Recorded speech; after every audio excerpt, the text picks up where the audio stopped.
Welcome, everybody, to this Channel Vision podcast. And today we're very excited to welcome a gold sponsor from CVX Expo 24. We have Intermedia Cloud Communications, in particular, the Director of Product Marketing, joining us right now, Brian Gregory. Brian, how you doing today? I'm great, Brady. How you doing today? I'm doing really well, thank you. And today we're going to focus a little bit on the technology transition that we kind of see taking place in business communications. It's a fascinating area, Brian, and I'm excited to delve right in. If we could get started, maybe tell us a little bit about Intermedia. Sure, Brady. Let's talk a little bit about Intermedia. So Intermedia has been around since 1995. We started actually in with Microsoft in hosted exchange. We were the first provider to provide hosted exchange services in a multi-tenant environment to the market. So that's really how we got our start. We had a voice product that we acquired in 2012, which gave us some hosted telephony solutions. We expanded that to unified communications. We also added another contact center as a service product in 2019. So as we sit here today, we have a kind of full stack integrated UC and CC platform, which we sell predominantly through a big network of channel partners.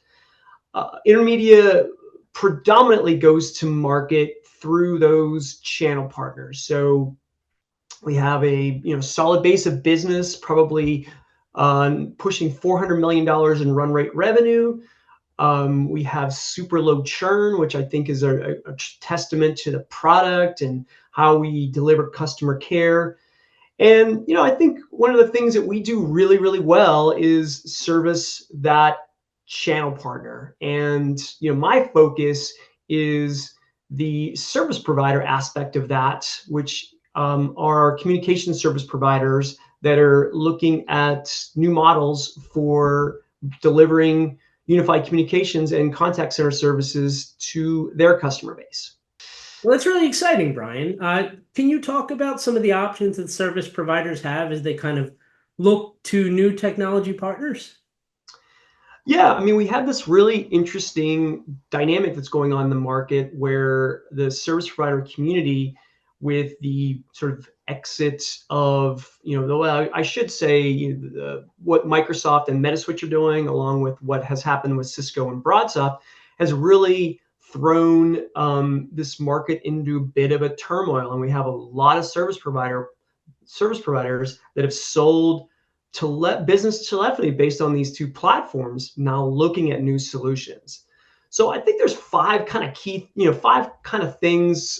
options that service providers are looking at as they kind of look at the next phase of their technology life cycle roadmap, if you will.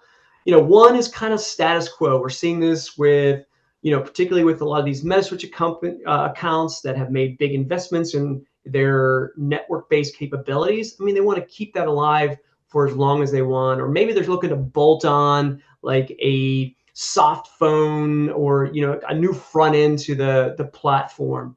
I mean, I think that's certainly an economical approach, but the problem is you run the risk of really kind of dead-ending your technology roadmap. I mean, there's so much going on in this competitive market, and I really fear for these accounts that are keeping kind of a status quo approach, because as you start looking at churn and slower growth rates, these providers are going to start to churn off a lot of businesses over time because they're just not evolving their platform.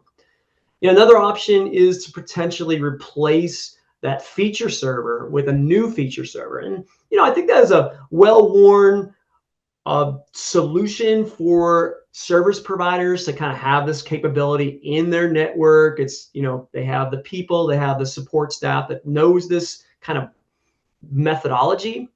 But, I think you're also kind of limiting yourself in some regards. You have this sort of golden opportunity to look at other solutions out there and maybe consider something that's more cloud-based. I also think economically, there's there's not an appreciation of the economics of how much it costs to truly run a feature server in a service provider network when you get into all of the cost components and you know even seat licensing, which kind of looks cheap on a perpetual software basis. When you start looking at some of the inefficiencies around there, particularly around licenses that sit on the shelf until you use them, or maintenance costs that can, look like there might be 10%, but they're more like 15 to 20% when you start doing the math, it starts getting more and more expensive. So that's another area where I'd be concerned about deploying feature servers, a new feature server from a service provider perspective. We in the cloud business, we really think we have a highly economical offer. We think that we have a product roadmap that is continuing to evolve and get better. We also think that we have a very cost efficient platform with the branding components and all of the partner elements, marketing support, sales support that really help service providers be successful. The last two options might be to, resell someone else's brand. I think that runs the risk of maybe diluting your own brand because now you're selling somebody else's brand. I think to me, a product like unified communications is such a core product that you just want to have your own brand name on it, and selling somebody else's name may not, you may lose a little bit in terms of people thinking of you as a thought leader or a trusted advisor as your sales team goes out into the market. And then lastly, exiting the market is certainly an option, but I think there's still a lot of market here. I mean, I looked at some of the data around how much migration has taken place from sort of premises-based solutions to the cloud, because that's really where the growth of cloud UC has taken place, is replacing these aging legacy PBXs and key systems. And most people are putting that number at only like 30 to 50%, depending on who you look at.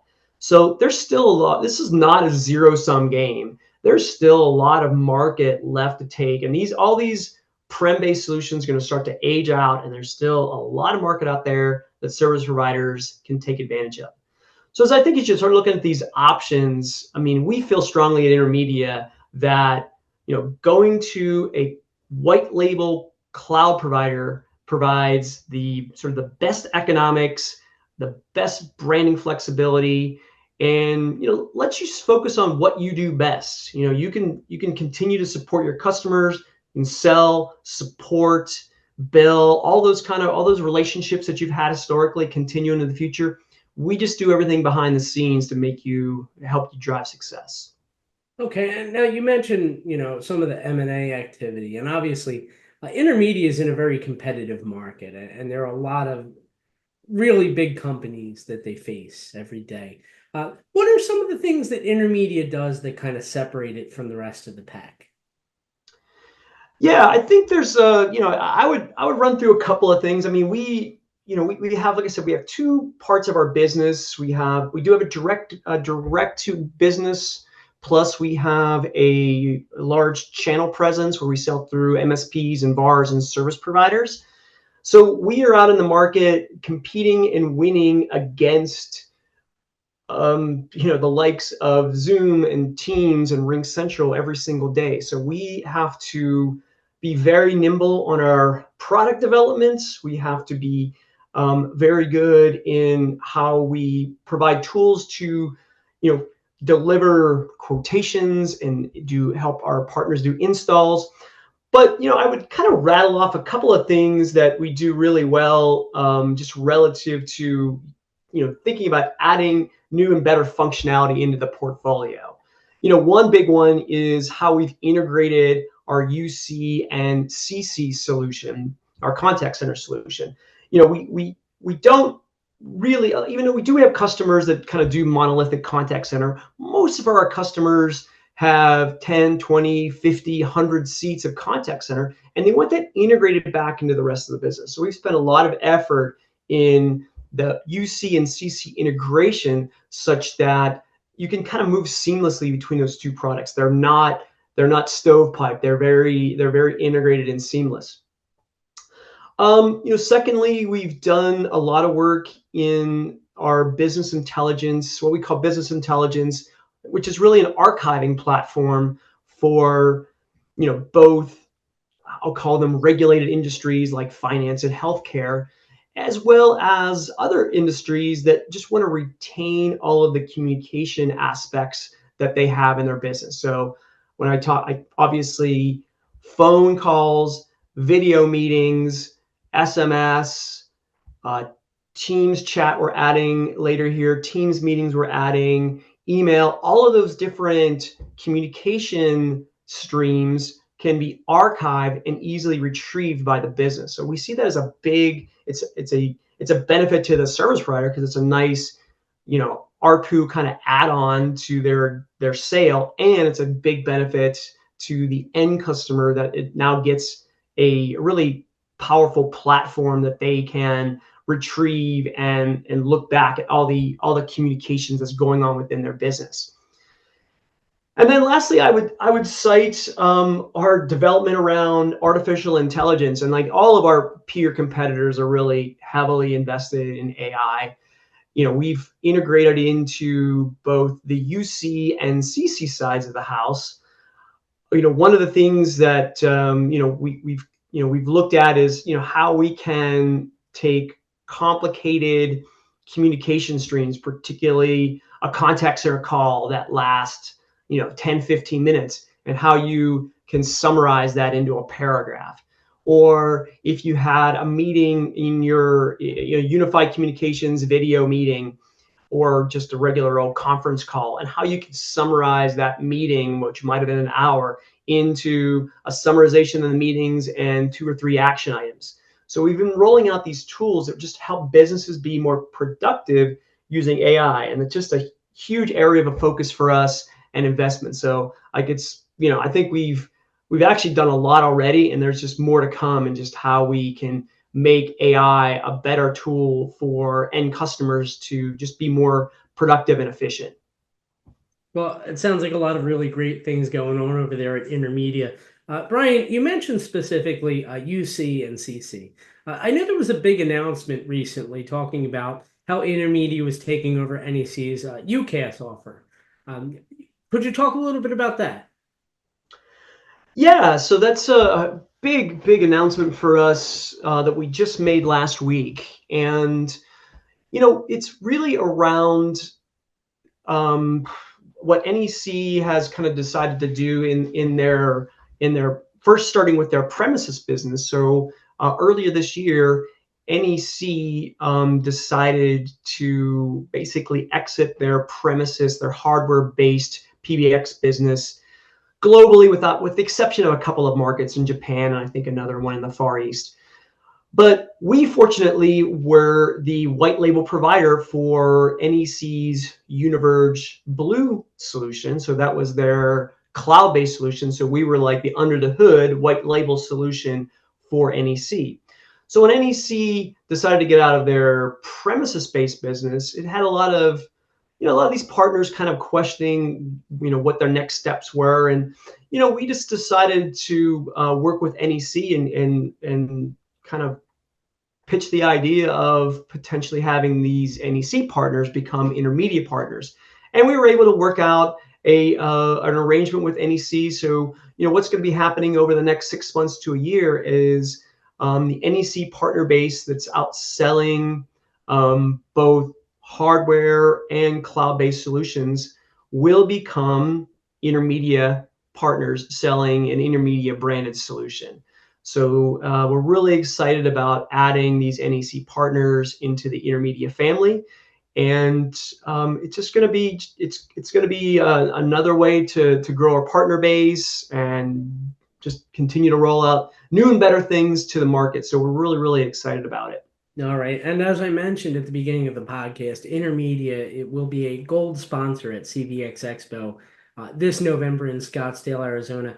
Booth 2001, by the way, if you want to stop by, learn a little bit more about what they have going on. Brian, if people want more information, maybe online, where can they go? Yeah, head to intermedia.com. There is, my particular area of expertise is in the service provider space. So we have a service provider landing page. If you go down about three-quarters of the way, there's a tremendous amount of assets like some white papers, some videos, some good kind of some data sheets to just get more information on the product and our capabilities. So I encourage everybody to stop by and take a view of that. All right, great. Thank you so much for the time today. Thank you, Brady. It was quite enjoyable. Great. I'm glad. It was actually really enjoyable for me as well. And I learned a whole lot about Intermedia cloud communications. And while you guys are online checking out Intermedia and all the great stuff that they have going on, don't forget to also visit channelvisionmag.com. On there, you can find archives of the CVTVs and the podcasts like this one, and webinars, and lots of other great digital and written content right there on the website on demand, channelvisionmag.com. Don't forget to register for the CVX Expo coming up November 12th through 14th in Scottsdale, Arizona. For tickets, it's cvxexpo.com. And that's going to do it for today for this podcast. On behalf of our good friends at Intermedia Cloud Communications, this has been Channel Vision Podcasts. Take care.